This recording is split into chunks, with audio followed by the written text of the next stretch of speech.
What's going on, guys? This is Jay Parks filling in for Rob. If you're enjoying the content here on Comics Explained, then make sure you hit that like button and make sure that you subscribe so that you can help Rob decide what direction he'll take this channel in for the foreseeable future.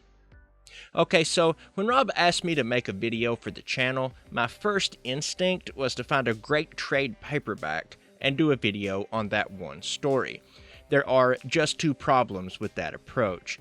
A, Rob has already done almost all the trade paperbacks ever, and two, if I do find a good story that Rob has yet to cover, then odds are I'd be preventing him from telling that story in the future, and, well, I'd hate to cause a riot. And so the question becomes, what kind of countdown video shall I do? Now, way back in the ancient days of 2015, Rob did a video called Top 5 Batman Facts You Didn't Know.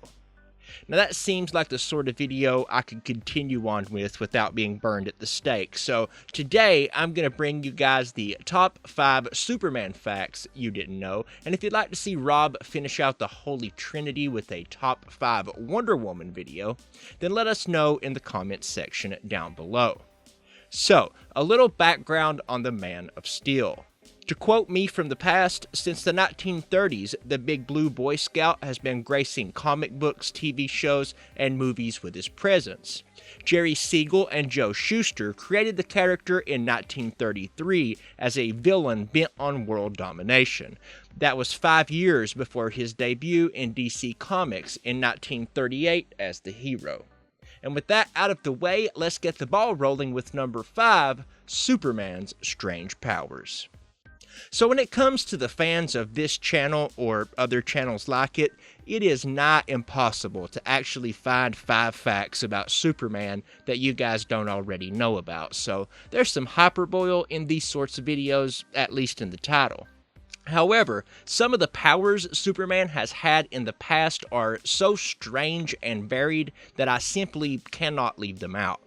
We're all familiar with Superman's basic power set. We all know that he can fly, he has heat vision, arctic breath, super speed, X-ray vision, and so on and so forth. At times, though, he's also had telekinesis, telepathy, hypnotism, and super ventriloquism, as opposed to regular ventriloquism, I guess. But the one that I find most interesting came in Superman number 45 in 1947. In this issue, Superman literally shapeshifted. He contorted his body into this pale-looking, hairless alien, and like many weird powers, it was never used or even mentioned again. Oh, and he can also apparently launch tiny Supermen out of his hand, so yeah, that was a thing that happened. Moving on to the number 4 spot, once again we have something that many of you guys probably already know. The original Superman couldn't fly. It's something that your average comic reader or moviegoer wouldn't know and would likely be surprised to find out, but you guys are Robcore. Now, when Superman was first introduced in Action Comics number 1 in 1939, his powers were quite specific. He could leap 1/8 of a mile. His skin was near bulletproof, although a bursting shell could still damage him, and of course, he was super strong. However, it wasn't just that he couldn't fly. He also had no heat or X-ray vision, no arctic breath, and he never once launched a single tiny sentient Superman from his hand. This would all change in 1941 when Fleischer Studios found that it was difficult to show Supes leaping from one place to another when developing their Superman animated shorts. Many of Superman's actions had to be drawn and they couldn't be rotoscoped using techniques available at that time. Flying was simply easier to animate than leaping. The power of flight would be added to the comics soon after its introduction in these cartoons. That brings us to number 3, Batman Owns Superman.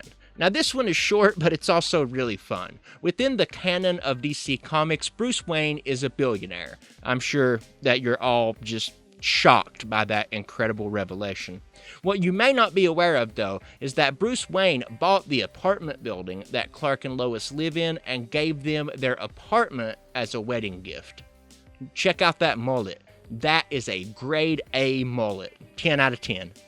This is only mentioned one time that I can find, and it's in Superman The Wedding Album, a one-shot issue where Clark Kent and Lois Lane get married. However, rather than write this off because it's never referenced again, I prefer to think that Bruce Wayne is just the type of guy that won't take a little tiny thing like the fact that he bought you your home and throw it up in your face later. Not only that, but Wayne Industries owns the Daily Planet where Superman works. Apparently, he thought it would be fun to run a newspaper. That's fair enough, Bruce. Fair enough. Now, this is a bit off topic, but it reminds me of that one scene in Batman Begins where Bruce Wayne buys the hotel he's dining at by, writing a check and sticking it in the waiter's pocket. That's not how you buy things, Bruce. That's not how buying things works. And with that, we move on to the number 2 spot, Superman versus the KKK. Let's see if I can actually tell you guys something that you don't know. Superman once took on the KKK in his radio show. So the story goes like this. Right after World War II, the Klan underwent a period of growth and became more brazen and violent in their actions. A man named Stetson Kennedy joined as a sort of spy along with a team of undercover agents. They all worked to get as much information from this secretive racist organization as possible. His theory was that if he could lift the veil of secrecy surrounding the group, then he could rob it of much of its power. So Stetson approached the Superman radio show and pitched them an idea. Superman would go up against the Klan, and in the process of telling the story, they would expose all of the jargon and secrets that Kennedy and his team had uncovered. This would serve to demystify the Klan in the eyes of the public and raise awareness. They wrote up a huge 16-part story called Clan of the Fiery Cross, and it's been said that this exposure actually hurt their real-world recruitment efforts. This story is mostly true aside from 2 details. One, membership in the Klan had already been on the decline since the 1930s, and B, they didn't actually keep records of their membership numbers, so the claim that it affected their recruitment efforts can't be proven. But still, go Superman. Good on you. And with that, we find ourselves at the number 1 spot, the boy that tried to shoot Superman. George Reeves played the big blue cheese in the 1950s television program Adventures of Superman. And Reeves used to tell a story about a young fan that pulled a pistol on him in an attempt to test Superman's invulnerability. According to the story, Reeves convinced the young boy that if he shot Superman, then the bullet might bounce off him and hit some poor innocent bystander, and the child handed over the weapon without further incident. The thing is, there's actually no proof of this happening. It was made part of the 2006 film Hollywoodland, but many remain skeptical. However, true or not, it is a fact that Reeves told this story on numerous occasions, and that's enough for me to add it to the list.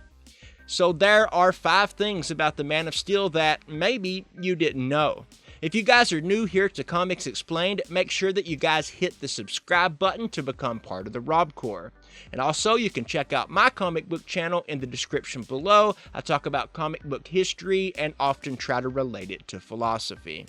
I'm Jay Parks filling in for Rob, and as he always says, I will catch you later. Peace.